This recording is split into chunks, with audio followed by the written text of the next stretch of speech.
For the first time, we are learning details surrounding what happened to a Jacksonville caterer who died after an incident inside the Duval County Jail. We also know the names of the corrections officers involved. That's new information for us today. This all stems from an incident that happened exactly 1 week ago on April 7th. 31-year-old Charles Faggar was badly injured during an incident inside the jail. He died 3 days later. Today, the Jacksonville Sheriff's Office released a heavily redacted report along with the names of the 9 corrections officers involved and also additional witnesses. Now, according to that report, this incident spanned 2 hours, starting just after 7 o'clock in the morning. It details officers trying to place Faggar in a restraint safety chair while he was acting, quote, aggressive and erratic. It also states that he said he took fentanyl. The details surrounding the officers taking him from the restraint chair to his cell and then back to the restraint chair are all redacted. The Jacksonville Sheriff's Office says it did this to protect the integrity of the investigation.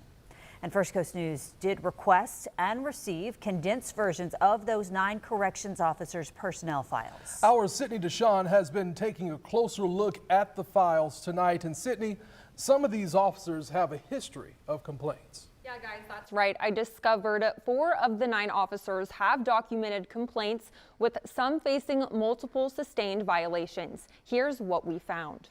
8 Jacksonville corrections officers and 1 arresting sergeant now stripped of their authority following the death of Charles Faggar.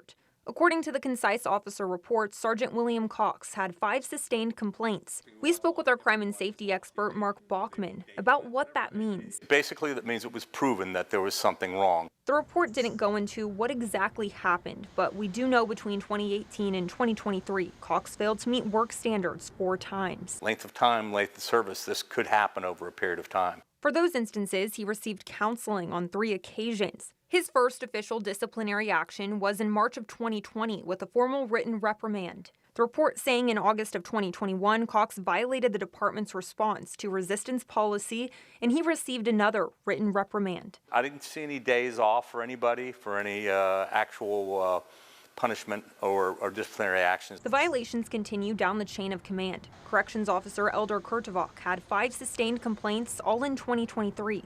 In July, an inmate accused him of unbecoming conduct, and he received formal counseling. The same year, he was also accused of sleeping on duty and later written up. Then later in the year, written up 2 more times for failing to obey an order, then for failing to meet work standards and failing to report. Failure to meet work standards or failing to meet a certain level or something along those lines is basically a catch-all type disciplinary action.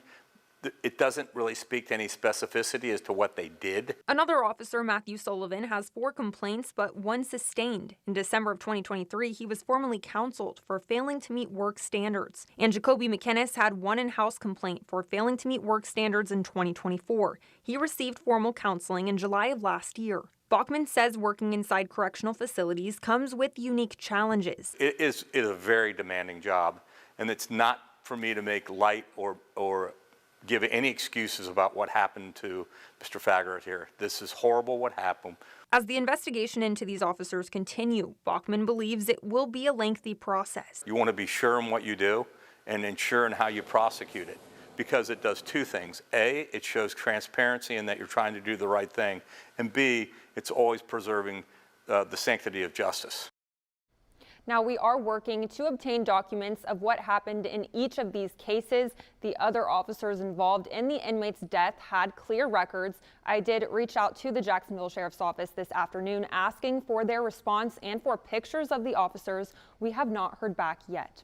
Sydney Deshawn, First Coast News, on your side.